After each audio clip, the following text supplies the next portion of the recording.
The neighborhood was the kind that made people feel safe. Every lawn was trimmed the same length, every mailbox matched, and every window had the same white curtains. It was the kind of place where silence felt like control, and no one loved that control more than Bethany Wright. She wasn't just the HOA president, she was the heartbeat of every complaint, every fine, and every rule that made the neighborhood look perfect from the outside and miserable from within. That morning, the sun had barely risen when she spotted the black Jeep across the street, parked in front of Marcus Rodriguez's home. It wasn't dirty, it wasn't loud, but it looked different, strong, out of place among the beige sedans and smiling mailboxes. To Bethany, different meant defiance. She stood by her window, sipping coffee, muttering to herself about standards and visual harmony. Then she saw it, a lock hanging from the small gate beside the Jeep. Her lips tightened. A locked gate in her neighborhood? That to her was personal rebellion. Bethany marched across the street like she was walking toward battle. The air was still, but her heels clicked sharp against the pavement, slicing through the calm. Neighbors peeked from behind their curtains, pretending not to notice. She carried a pair of bolt cutters, polished silver, heavier than they looked. When she reached the gate, she took one long breath and whispered her favorite line, "Rules are rules." The metal snapped with a sharp clank that echoed through the street. For a moment, she smiled, proud of her quick action. She adjusted her pearl bracelet and looked around, making sure everyone saw that she, the president, had taken care of another violation. The Jeep sat there quietly, dark and still, as if watching her. Inside, she imagined old tools or clutter. She had no idea what was actually behind that lock. Across the street, an elderly man named Mr. Callahan had been watching from his porch camera. He had lived there for years, never missed the sunrise, and never thought his footage would one day go viral. His camera caught everything: Bethany's expression, the shine of the bolt cutters, the moment the lock broke. Bethany strutted back home, feeling victorious. She sent a text to the HOA group chat. "Handled the Jeep situation. The neighborhood should look cleaner now." A few board members cheered her on with smiley emojis. It made her feel powerful again. She didn't know the act she thought was a symbol of authority would soon become a symbol of downfall. Inside that Jeep wasn't junk or tools. It was official federal property, surveillance gear, sealed cases, and a single badge resting on the dashboard that read Federal Task Force Vehicle. Marcus Rodriguez, the owner, wasn't just a quiet homeowner.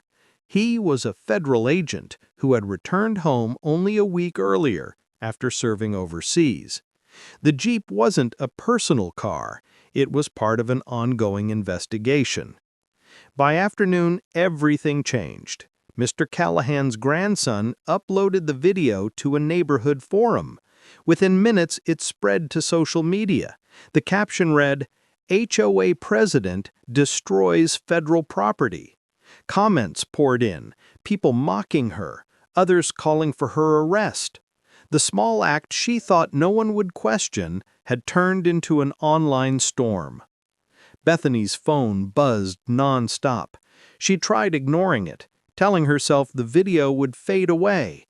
"People always exaggerate online," she muttered. But every minute her confidence cracked a little more. News pages picked it up. Strangers tagged the HOA's official page, demanding answers. For the first time, her title, President, sounded less like power and more like a warning. Across town, Marcus sat in a small federal office reviewing routine reports when his phone vibrated.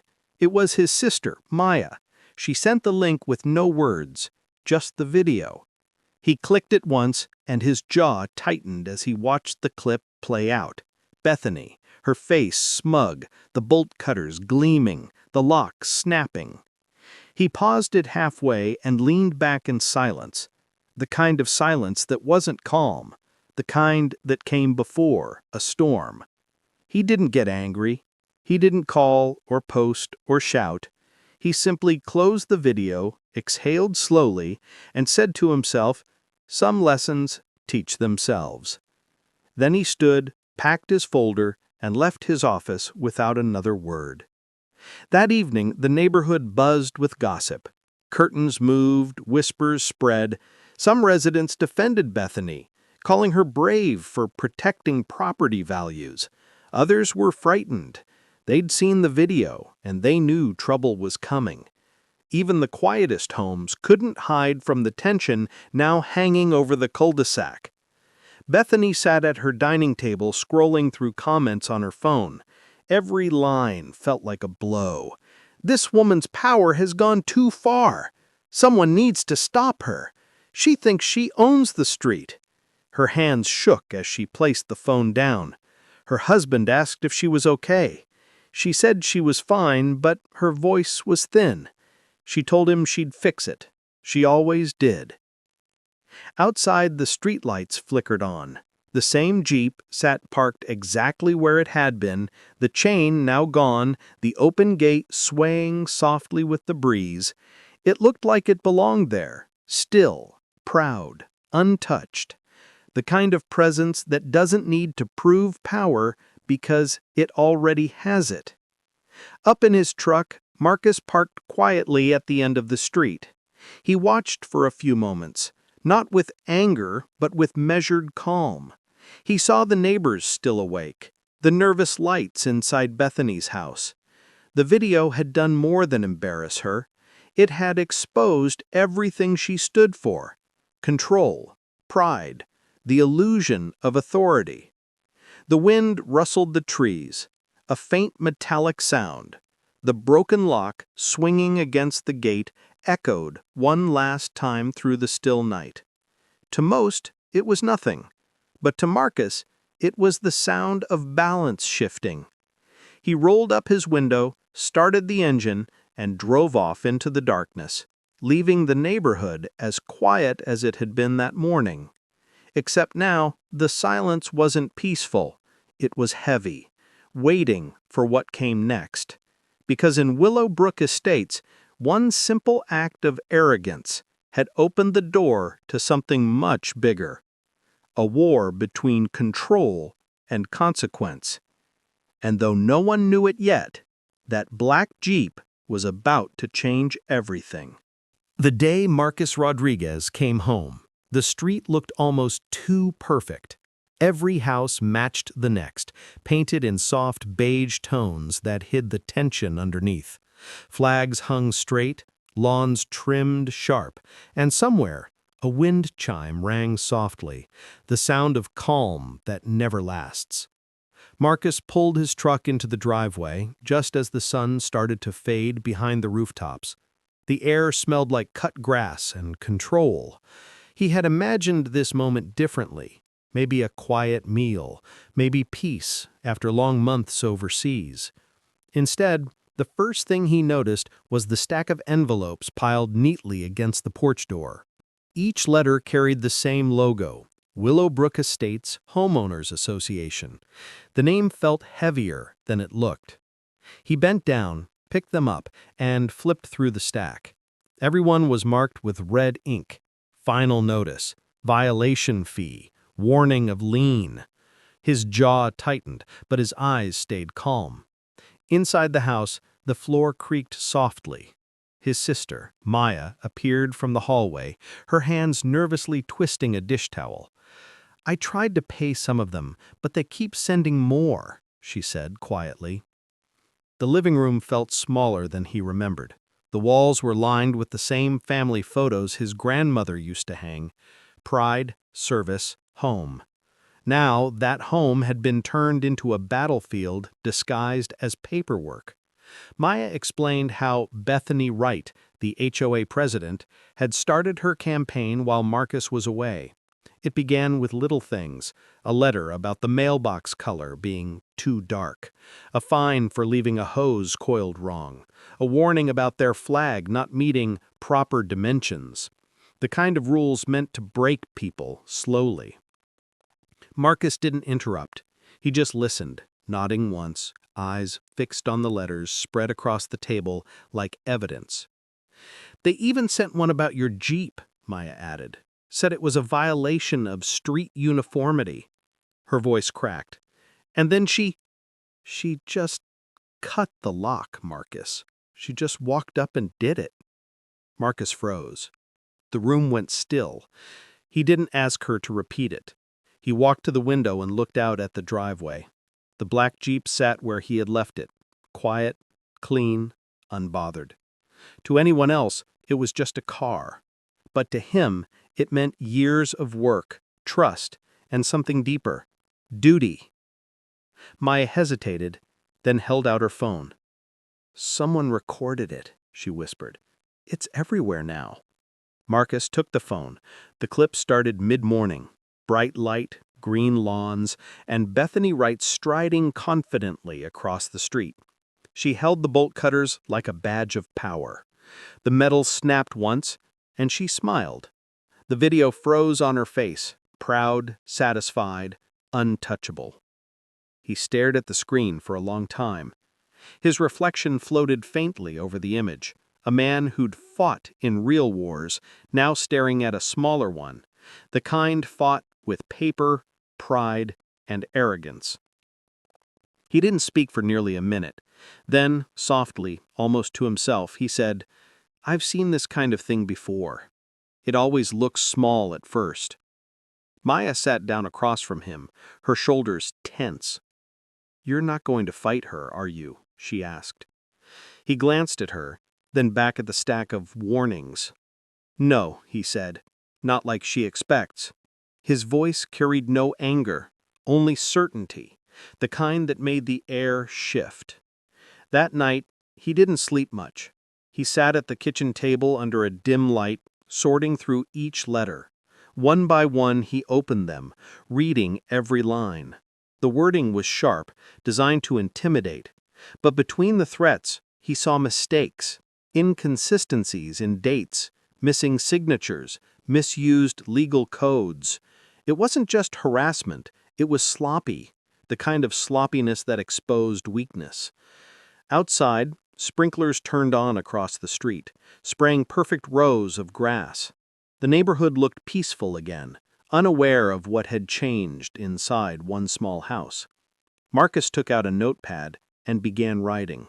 He didn't plan revenge. He planned order. Every page was neat, organized, violations logged, dates noted, witness names listed. He was building something, but not out of anger, out of purpose. Maya came out once more, sleepy-eyed, watching him write. "You should rest," she whispered. He smiled faintly. "Rest is what they expect." By morning, the table was covered with open files, documents, and neatly stacked evidence. Marcus had found his rhythm again. Not the rhythm of war, but of discipline. Across the street, Bethany's curtains moved. She was already awake, already watching. She didn't wave. Neither did he.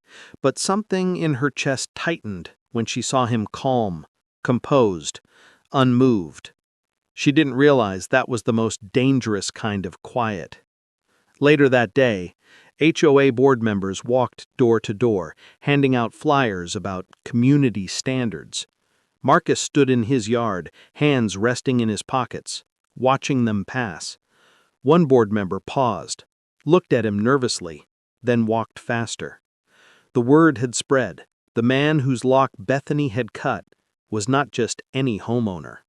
Rumors mixed with fear, and fear, Marcus knew, was a tool best left to expose itself. By evening, Maya found him outside again, leaning against the Jeep. The setting sun painted the street gold, and for the first time he smiled faintly. "You're really going to do something, aren't you?" she asked. He looked at the mailbox across the street, where the HOA logo sat proudly painted. "She thinks this is about control. It's not. It's about learning where control ends." Inside Bethany's house, her phone rang non-stop. News channels, emails, reporters asking for comment on the viral lock-cutting video. She ignored them all, insisting it was a misunderstanding. But deep down, she felt the shift. The control she once held so easily was slipping through her fingers, replaced by something she didn't recognize: consequence. As night fell again, the neighborhood lights flickered on one by one. From above, Willowbrook looked peaceful. Quiet driveways, sleeping homes, nothing out of place. But under that calm surface, something new had begun to take shape. Marcus had returned home, but he hadn't come back to rest. He came back to restore balance. And though the fight hadn't started yet, the pieces were already moving. The street didn't know it, but the battle for Willowbrook had just begun.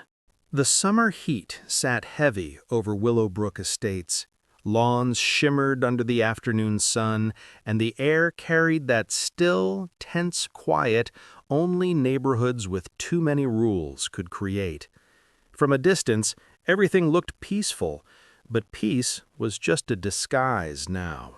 The cracks had started to show, and everyone could feel them. Bethany Wright stood at her living room window, like a sentry guarding her kingdom. Her nails tapped the glass as she watched Marcus Rodriguez mowing his yard, slow and calm, like he had all the time in the world. She hated that calm. It unnerved her. To her, defiance wasn't in words. It was in the silence of a man who refused to bow. She had been the voice of control here for years, and she wasn't about to lose that to someone who barely spoke. By the next morning, new letters appeared in mailboxes across the block. Fines, citations, new community rules about yard decor and vehicle placement. She even added a curfew clause for outdoor noise, something the bylaws had never mentioned. Neighbors groaned, but stayed quiet. Fear, after all, was the cheapest form of obedience. For Marcus, the harassment wasn't a surprise. He had seen this kind of control before, just wearing different uniforms. Every day he came home from work to find new notices pinned to his door. Grass exceeds height standard. Unapproved driveway vehicle. Unmaintained exterior lighting. The stack grew taller than a family Bible. But he didn't tear them up. He filed them. He kept a drawer in his study, neat and organized, one folder for every violation. Each had a date, a photo, and a note in his tidy handwriting. He recorded every word Bethany said during board visits, every time a security truck idled too long outside his house. It wasn't anger that guided him. It was discipline. Maya, on the other hand, was beginning to break. She had stopped inviting friends over weeks ago. The neighbors had started to avoid eye contact, worried that friendliness might make them the next target. "We should move," she whispered one night, her voice trembling. "They'll never stop." Marcus looked at her for a long time before replying. "Bullies always fall," he said softly. "The truth doesn't move. It waits." That became his routine, documenting, logging, waiting. Every time Bethany sent a letter, every time she raised her voice at the HOA meetings, Marcus was there in the background, adding another line to his growing archive. He didn't argue, he didn't respond. He let her build her own rope, one rule at a time. Bethany's power trip grew louder. She called an emergency HOA meeting and warned homeowners about uncooperative residents damaging property values. Her tone was sharp, her words theatrical. "If we let one person disobey, the whole community collapses." The board nodded nervously, their agreement born from fear, not loyalty. Outside the clubhouse, whispers carried through the evening air. Some neighbors started to question her. Others started to film. In the age of phones, every act of arrogance left a trail. Bethany didn't see it. She was too busy proving a point. One afternoon, Marcus came home to find a fresh sign in his yard. Notice, ongoing violation under review. It wasn't official. It wasn't even legal, but it stood there like a warning shot. He took a photo of it, then calmly pulled the sign out and leaned it against the fence. He didn't say a word. He didn't need to. That night, thunder rolled over the suburbs. The sound of rain tapped against the windows while Marcus sat at his desk, scrolling through files. He compared HOA invoices, payments, and contractor receipts he had quietly requested from the county office. Something didn't add up. Duplicate charges, same contractor listed twice under different names. He leaned back, the corner of his mouth curving slightly. "Got you," he murmured. It wasn't anger. It was realization. Maya walked in, hair tied back, worry still in her eyes. "What are you going to do?" she asked. He didn't look up. "Nothing yet," he said. "Let her keep talking. People like her always talk too much before they fall." Across the street, Bethany was doing exactly that. She was on the phone with another board member, voice raised, frustration spilling through her words. "He's mocking me. The man doesn't even respond. I'll keep fighting him until he caves." She didn't notice her husband sitting nearby, shaking his head quietly, muttering that maybe it was going too far. But Bethany didn't stop. Days turned into weeks, and the neighborhood grew colder. Families whispered about leaving. Some even packed up. The once busy block now felt hollow. No barbecues, no kids playing outside.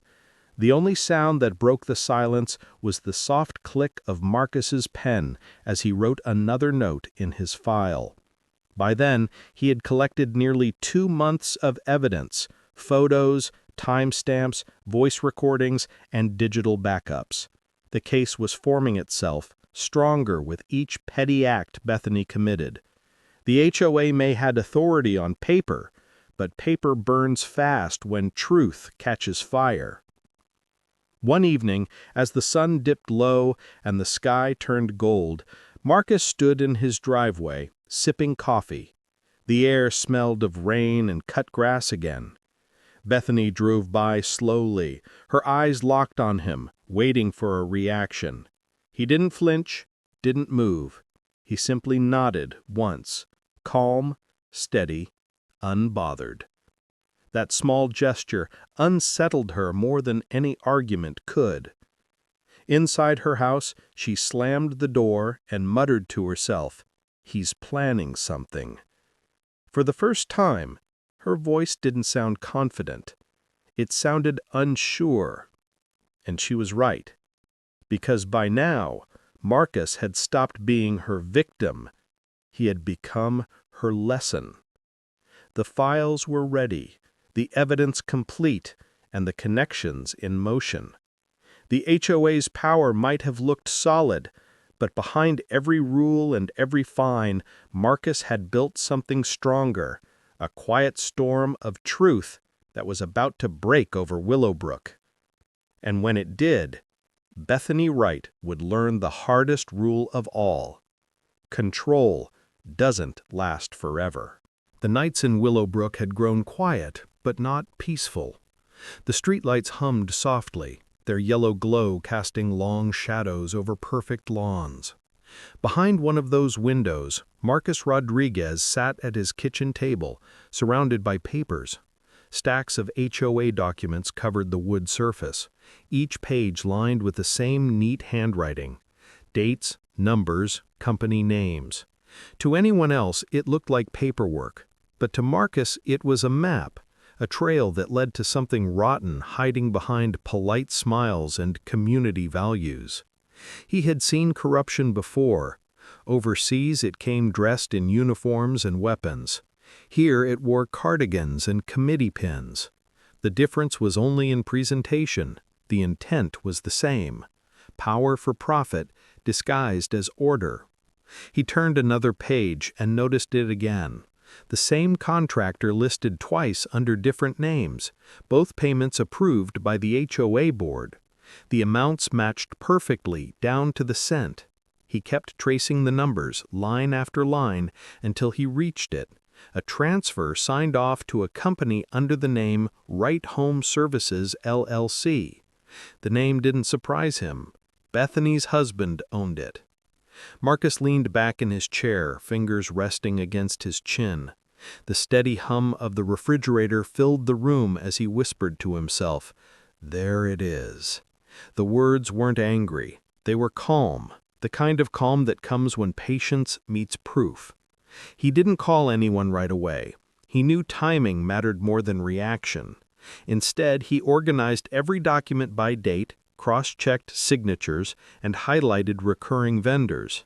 Every few minutes he took a quiet photo with his phone. No one knew he was building a file, not even Maya. Upstairs, his sister slept lightly, still tense from the weeks of harassment. She didn't know that while she slept, the war was already shifting. Marcus had stopped reacting. Now he was preparing. By dawn, his table looked like a small command center. Rows of receipts, copied ledgers, HOA meeting notes, all pointing to the same truth. The HOA wasn't enforcing rules to protect property value. It was funneling money through fake projects, bleeding residents for Bethany's personal gain. When Bethany came downstairs, rubbing her eyes, she froze. "You didn't sleep again?" she asked softly. He looked up, smiling faintly. "Sleep comes after justice." She frowned, glancing at the pages. "This looks serious, Marcus. You think she'll get away with this?" He paused for a moment, then said, "Not anymore." Later that afternoon, he made a single call, not to the police, not to a lawyer, but to an old contact from his task force days. The man on the other end picked up after 2 rings. "Rodriguez?" The voice was low, familiar. "Been a while." Marcus kept it short. He explained the situation, the financial trail, the suspicious company names. He didn't exaggerate, didn't ask for favors. He just shared facts. The voice on the line grew quiet, then replied, "Send me everything. Don't say a word to anyone. We'll handle the rest." By the time he hung up, Marcus knew he'd set something bigger in motion. Days passed quietly. Bethany carried on as usual, smiling for neighbors, sending out more fines, bragging during meetings about tightening community discipline. She loved being the center of attention. Cameras were already watching her now, but not the kind she controlled. Hidden agents had started their quiet work. Discreet cars parked just far enough not to be noticed, unmarked vans blending into delivery traffic, microphones in places she would never suspect. Every HOA meeting she held in that bright little clubhouse was being recorded. Every arrogant speech, every misuse of funds, every plan whispered behind closed doors. Bethany didn't see it coming. She was too busy admiring her reflection in power. At one meeting, she told the board, "You can't run a neighborhood if people don't fear you a little." Laughter followed, but no one dared disagree. Meanwhile, Marcus went about his life like nothing had changed. He trimmed the hedges, waved politely at passing cars, even paid one of the smaller fines. The more normal he looked, the less anyone suspected. Maya thought he'd given up. "You're just going to let them keep doing this?" she asked one night. He smiled slightly and replied, "Let them think that." His voice was calm, steady, the tone of someone who already knew how the story ended. Across the street, Bethany's porch light flickered as she scrolled through her phone, drafting her next HOA newsletter. She called it "Maintaining Excellence in Our Community." She wrote about how the HOA worked tirelessly to protect residents from disorder. Each sentence felt self-righteous, dripping with pride. But the same night, in a quiet office downtown, a federal analyst reviewed the evidence Marcus had sent. He compared the HOA's transactions against bank records, noting the overlapping accounts and duplicate vendors. The findings were too clean to be coincidence. The analyst marked it urgent and forwarded the report up the chain. By the end of the week, an internal investigation had begun, quietly, efficiently, the way federal teams preferred. No one in Willowbrook knew, not even Marcus. He didn't need to know. His job was done. Still, he kept watching, waiting. He noticed little changes, new cars parked farther from the HOA office, unfamiliar faces at the clubhouse pretending to be interested homeowners. He could see what Bethany couldn't, the circle closing. Then one afternoon he passed her on the sidewalk. She gave him her usual forced smile. "Mr. Rodriguez," she said in that syrupy tone, "I do hope your property's coming back into compliance." He looked her in the eye for the first time in weeks and said, "It's getting there." She laughed lightly, thinking she had won, but behind her, one of the neighbor's security cameras caught the moment. Her smirk, his quiet stare, and the thin tension that filled the air like static before a storm. That night Marcus stood by his window watching the street. The same perfect homes, the same trimmed lawns, but everything felt different now. For the first time, he wasn't reacting to Bethany's power. She was unknowingly reacting to his plan. The trap had been set long before she realized she'd stepped into it. And as the wind rattled the windows and the soft hum of surveillance filled the night, Marcus whispered the same words he'd once told his team overseas. Patience wins wars. In Willowbrook, that war had just shifted, quietly, completely, and without a single shot fired. The morning started like any other. Sunlight spilled across the manicured lawns, the smell of fresh-cut grass drifting through the air. Birds chirped lazily, oblivious to the storm about to hit the quiet suburban street. But residents weren't sipping coffee or reading the paper that morning. They were staring, wide-eyed, at the line of black SUVs that rolled down the street like shadows, sleek and imposing. It didn't take long for neighbors to notice the Jeep parked across the street. The same Jeep Bethany had prided herself on, her symbol of power, the vehicle that had seen her breaking into houses under the cover of darkness, sat there now with government decals plastered across its doors. She had always loved attention, and now the attention was coming for her. The SUVs stopped outside the HOA office. A dozen agents stepped out, crisp suits, badges glinting in the sunlight. They carried boxes and briefcases, moving with a quiet authority that left no room for argument. The neighborhood that once feared Bethany froze, watching through blinds and over fences, murmuring in disbelief. "Is that the feds?" someone whispered from a driveway. Bethany emerged from the office, perfectly coiffed hair and a practiced smile, but it was clear she hadn't slept.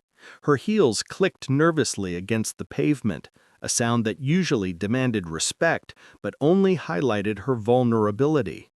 "What's going on here?" she asked, voice trembling despite her attempt at calm. The lead agent didn't answer. He merely held up a box and motioned to the others. Files, laptops, and stacks of paperwork were carried out methodically. Each box was heavy with evidence, each step a quiet indictment of her years of control and manipulation. Residents leaned in, craning their necks, seeing the empire she had built on fear and manipulation dismantled in real time. Bethany's hands shook as she tried to straighten her blazer. I don't understand. Why are you taking all of that?" A soft click of a camera from one of the agents caught her off guard. Video evidence flashed across a laptop screen, her hands cutting the federal lock, her face tense but determined. The video didn't lie. Neither did the financial records showing transfers, accounts, and money she had funneled through shell corporations. The proof of fraud was meticulous, undeniable. Residents whispered among themselves. They had complained to the HOA board for years, written letters, called meetings, and yet nothing had changed. They had been careful, nervous, scared of reprisal. But today, as they watched Bethany shrink beneath the weight of federal authority, a collective exhale of relief rippled through the street. "She's finally getting what she deserves," a neighbor muttered, eyes wide but satisfied. Bethany's voice cracked, trying again to sound composed. I think there's been a mistake. You don't understand. The lead agent ignored her protests. Boxes were loaded into the SUVs with precision, computers powered down and secured, files cataloged.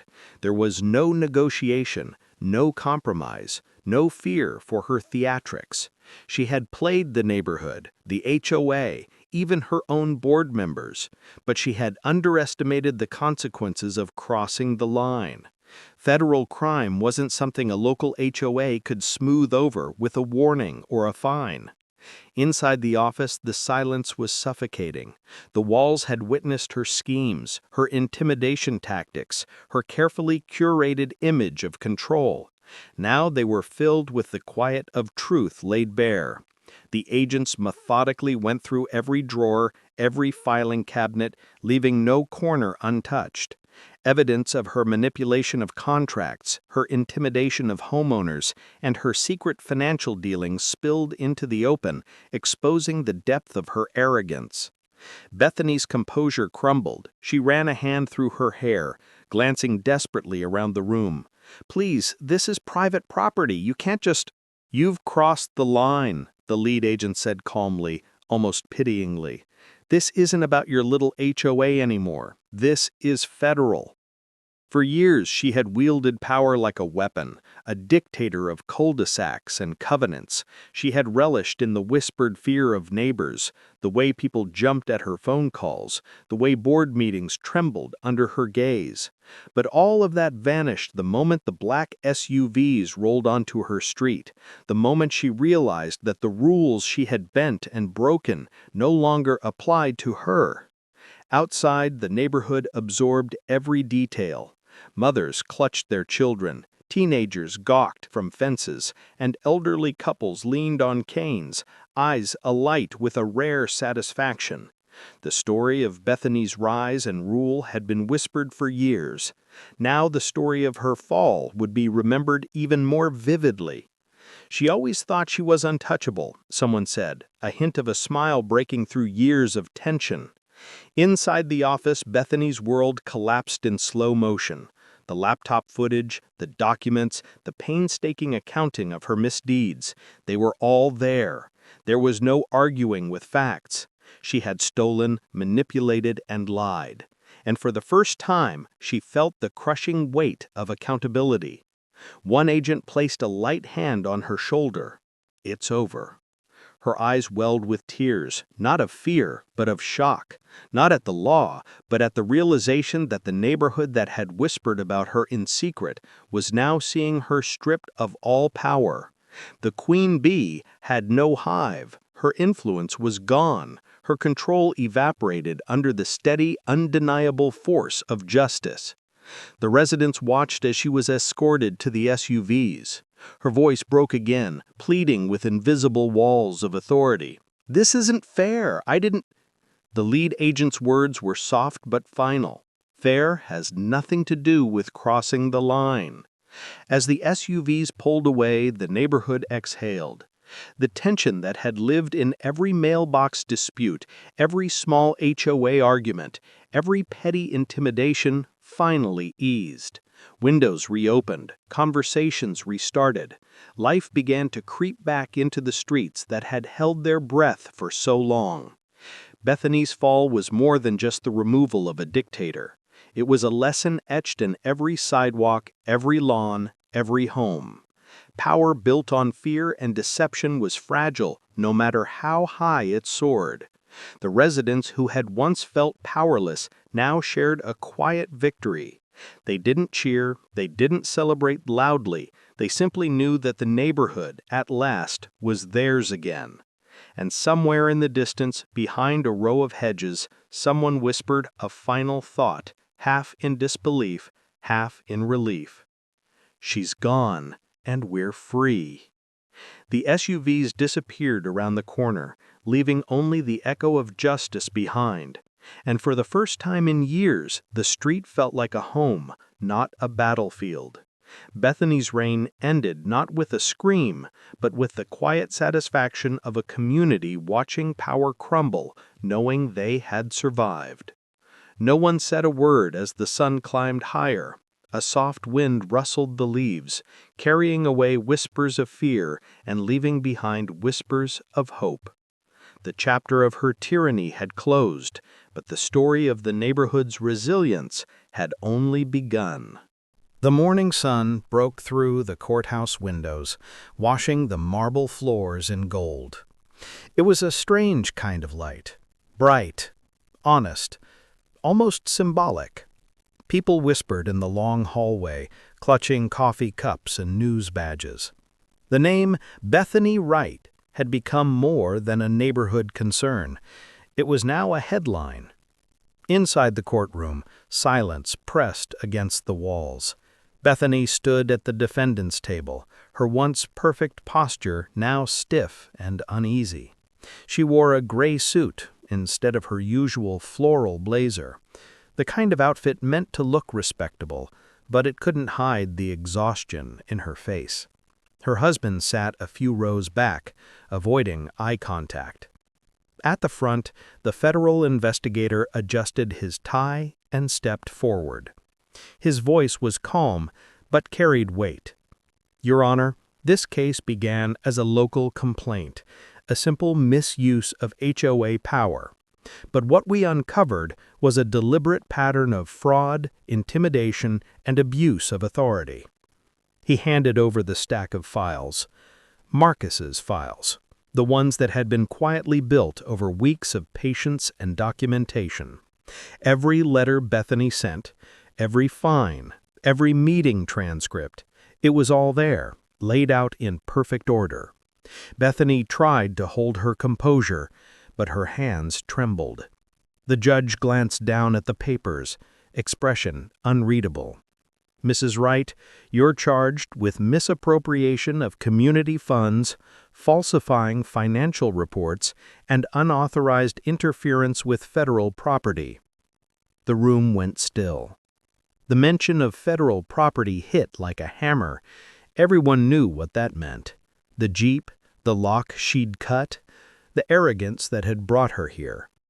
Reporters scribbled notes, their pens racing across pages.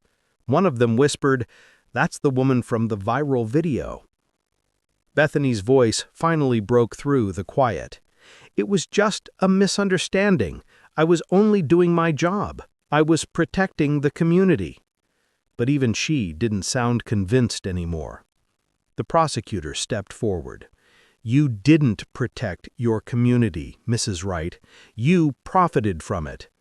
Gasps rippled through the benches. The courtroom had become a mirror for Willowbrook itself.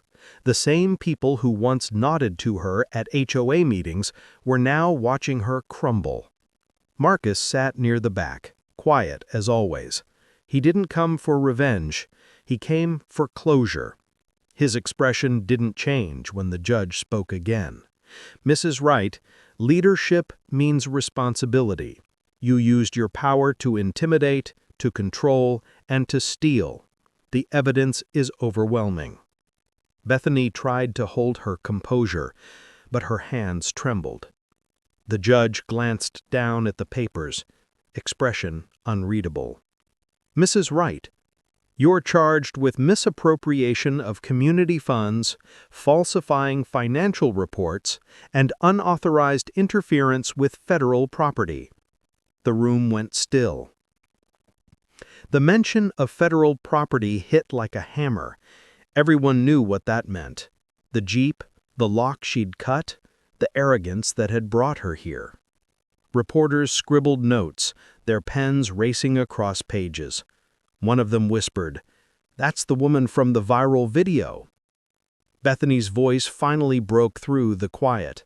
"It was just a misunderstanding. I was only doing my job. I was protecting the community." But even she didn't sound convinced anymore. The prosecutor stepped forward. "You didn't protect your community, Mrs. Wright. You profited from it." Gasps rippled through the benches. The courtroom had become a mirror for Willowbrook itself. The same people who once nodded to her at HOA meetings were now watching her crumble. Marcus sat near the back, quiet as always. He didn't come for revenge. He came for closure. His expression didn't change when the judge spoke again. "Mrs. Wright, leadership means responsibility. You used your power to intimidate, to control, and to steal. The evidence is overwhelming." Bethany's eyes darted around the room, desperate for support. The board members avoided her gaze. Her husband looked down at the floor. The judge's gavel came down softly, but the sound carried like thunder. "For these offenses, you are sentenced to 4 years in state custody and 5 years of probation thereafter." The sound that followed wasn't cheering. It was release, the kind of silence that feels lighter, as if a storm has passed. Bethany's breath caught in her throat. Her knees gave slightly before the bailiff steadied her. As she was led away, she looked back one last time, at Marcus. Their eyes met briefly. His expression was calm, not triumphant. There was no smile, no satisfaction, just quiet understanding. Outside, cameras flashed, microphones reached forward, and reporters shouted questions about the Willowbrook HOA scandal. The story had already gone national. News anchors would later call it a lesson in power and accountability. Marcus stepped out into the sunlight. The air was crisp, the sky a deep blue. For the first time in months, he didn't feel watched or judged. He just stood there for a moment, breathing it all in. Maya joined him, holding a coffee in one hand. "It's over," she said softly. He nodded. Almost. She frowned slightly. "You're not happy?" "I didn't do it to be happy," he said quietly. "I did it so no one else would have to live afraid of her." The courthouse doors swung open again behind them as reporters chased other interviews, but Marcus didn't turn around. He walked down the steps slowly, feeling the weight finally lift off his shoulders. At the bottom of the steps, an older neighbor, named Mrs. Henderson, stopped him. Her voice trembled. "Thank you," she said, "for standing up when we couldn't." He smiled faintly. "You don't have to thank me, ma'am. Just remember it's okay to say no when someone abuses power." She nodded, wiping her eyes as he walked away. Across the street, the same black Jeep sat parked, clean, polished, quiet. Its presence was symbolic now.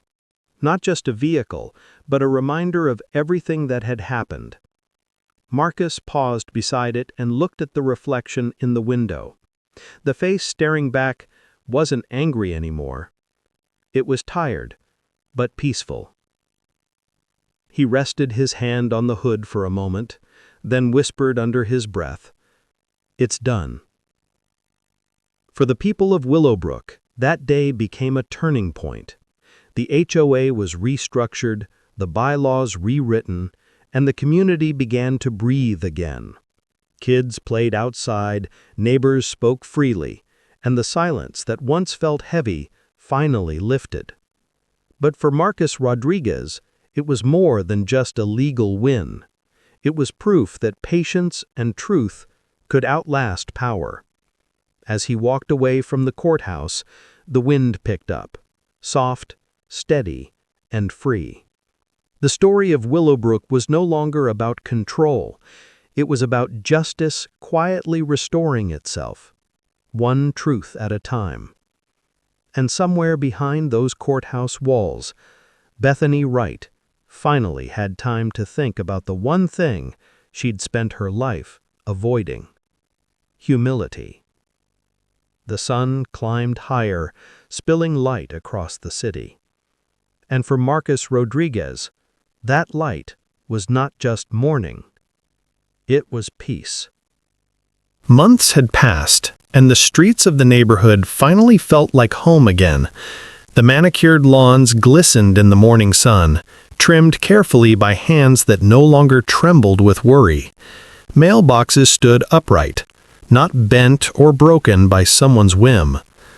The air carried the faint scent of jasmine and fresh mulch, simple reminders that life had returned to its quiet rhythm. The new HOA had settled in, and for the first time, people felt safe to believe in fairness. Meetings were open, voices were heard, and decisions were made with transparency instead of fear. The kind of respect that had once been demanded with threats and intimidation was now earned with honesty and effort.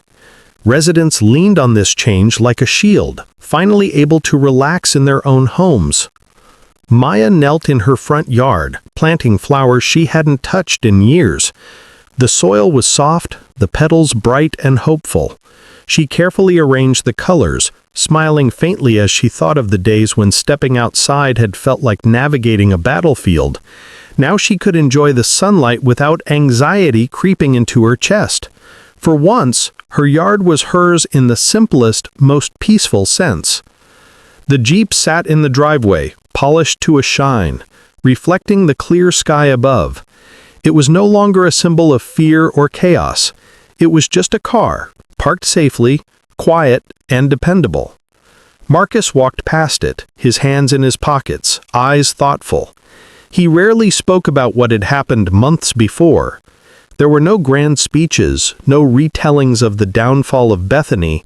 The memory lingered in small ways, like the way the neighborhood seemed to breathe easier, but it was a lesson learned silently. Sometimes the best revenge is doing things the right way, Marcus said, almost to himself. His words weren't loud, but they carried weight. Maya glanced at him and smiled, understanding the truth behind it. It wasn't about confrontation anymore, not about proving dominance or triumphing in public. It was about integrity, consistency, and letting honesty settle where deception had once flourished. Neighbors walked past, nodding politely, exchanging small smiles. Conversations were calm and measured, free of suspicion. Children played on sidewalks without fear of sudden reprimand. Doors stayed unlocked, not because anyone was naive, but because trust had been earned and maintained.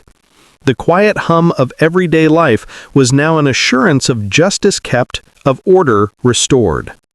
Maya stood up from her planting and brushed the soil from her hands. She looked down the street at familiar houses, each one a reminder of the past struggles. The memory of the previous HOA's tyranny lingered faintly, like a shadow that had shrunk to nothing under the steady light of fairness. Every corner of the neighborhood seemed to reflect it. Flowers in the yards, freshly painted doors, and lawns that had survived the weight of fear, now vibrant again. Inside her home, Marcus reviewed the HOA documents with careful attention.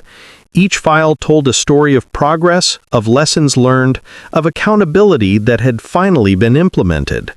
He wasn't seeking recognition or praise. There was no desire for headlines or acknowledgement. The quiet satisfaction of knowing the neighborhood had reclaimed itself was enough. This was his revenge, not in anger, but in diligence, patience, and truth. The neighbors began sharing stories, softly, over fences and during morning walks. They didn't need to speak of Bethany anymore. Her name no longer carried power, only cautionary tales of what happens when greed and fear override decency.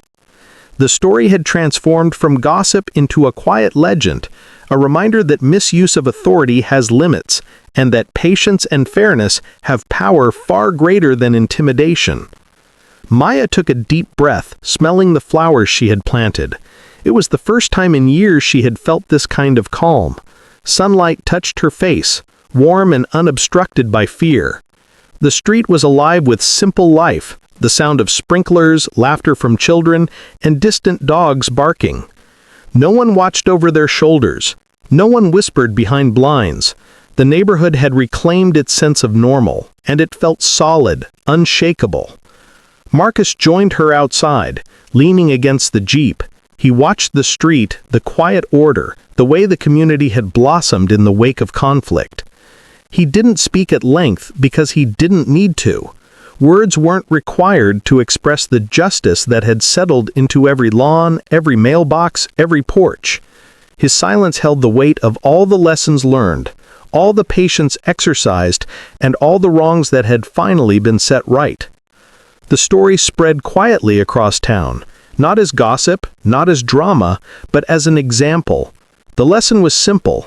Power could be misused, greed could cause chaos, and fear could bind a community, but calm, measured truth had the strength to restore everything. People carried the story with them in subtle ways, reminding themselves that integrity outlasts intimidation and that a steady hand often prevails over fury. Maya watered the flowers one last time, standing tall, feeling sunlight warm her back. The Jeep gleamed, the streets were alive with calm energy, and the air carried the soft hum of normalcy. Justice had been served quietly, effectively, without spectacle. It had been earned through patience, diligence, and steadfast adherence to what was right. Marcus looked at her, and they shared a small nod. It wasn't pride or boastfulness, it was acknowledgement of the work done and the peace won. A neighborhood once fractured had healed, stronger for the lessons it had endured. Every resident could feel it, the relief, the clarity, the quiet pride of living in a place where truth mattered, where fairness prevailed, and where fear had no home. The sun climbed higher, casting light over the street, over the lawns, over the families who finally felt safe. Maya returned inside her home, her heart light, the sound of her footsteps echoing softly against clean floors. Marcus followed, glancing once more at the Jeep, then closing the door with gentle finality. The chapter ended not with fanfare, but with a quiet, enduring truth. Peace had returned, justice had been quietly restored, and the neighborhood could finally believe in itself again. Lessons had been learned, powers had been tamed, and the calm that settled over the street was a reward far greater than any spectacle of revenge. And somewhere down the street, a child laughed freely, chasing a ball across the lawn, unaware of what had come before, but safe now in the simple assurance that right had prevailed, and wrong had quietly, undeniably, been set aside. A year had passed since the scandal shook Willowbrook Estates to its core. The streets were calm now, the tension that had gripped the neighborhood finally gone. Lawns gleamed in the sunlight, trimmed and green, as if the earth itself had sighed in relief. Neighbors waved to each other without hesitation, smiles returning to faces that had learned caution too well. The fear of arbitrary rules, of sudden fines and harsh inspections, had faded into memory. Marcus walked through the neighborhood quietly, nodding to familiar faces. He had refused every interview, every camera, every story that reporters wanted to sensationalize. This victory wasn't about revenge, he told anyone who asked. It was about restoring fairness, bringing balance to a place that had been ruled by fear. That truth gave him a sense of quiet satisfaction that no headline could match. Maya joined him in the yard, arranging flowers along the edge of the driveway. The simple act of planting had become a small ritual of renewal. She laughed softly as she pointed to a bloom bending in the breeze. "Even flowers know how to stand up again," she said. Marcus smiled but said nothing, letting her words linger. The Jeep sat proudly in the driveway, polished and shining in the morning light. It had once been a symbol of chaos, a vehicle tied to nights of tension and threats.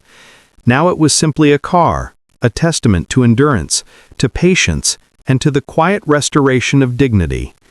Inside the garage, the old cut lock hung in a frame, a single note beneath it: "Respect is stronger than power."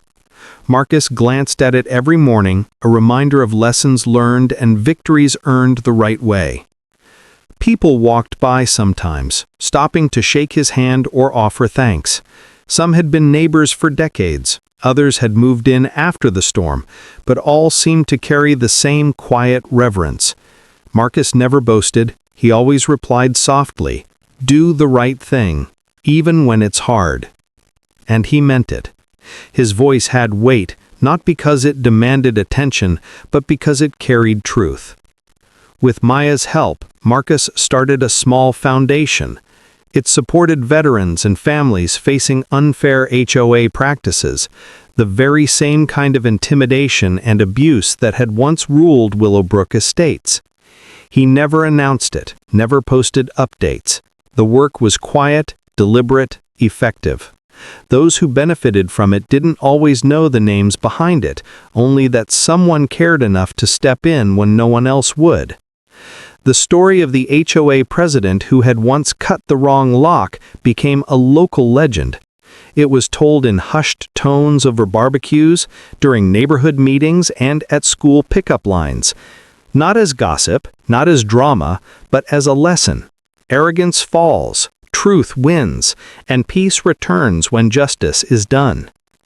Children grew up hearing it, learning that authority could be challenged, that fairness mattered, and that patience and courage had more power than fear and manipulation. Marcus often walked past the same houses he had once passed in silence, the weight of tension in his chest. Now he noticed flowers in windows, the smell of fresh paint, and neighbors sitting on porches, relaxed in a way that was impossible before.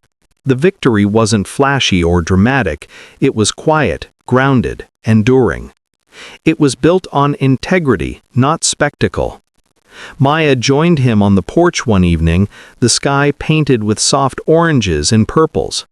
"It feels different," she said, her voice low, "like the neighborhood finally belongs to the people again." Marcus nodded. "It does," he replied. "We just had to wait for it to happen the right way." Even the simplest moments carried significance. The swing set in a neighbor's yard moved gently in the breeze. A dog barked in the distance. Children laughed, chasing each other across sidewalks that had once felt like minefields. The sense of calm was tangible, almost holy, as if the neighborhood had been reborn in quiet sunlight. Marcus didn't seek recognition. He didn't need it. The gestures of thanks, the small nods of respect from neighbors, and the enduring peace that surrounded Willowbrook Estates were enough. That quiet victory was sweeter than any headline or award could ever be. It was a living reminder that doing the right thing, even under pressure, changes more than one life. It changes a whole community.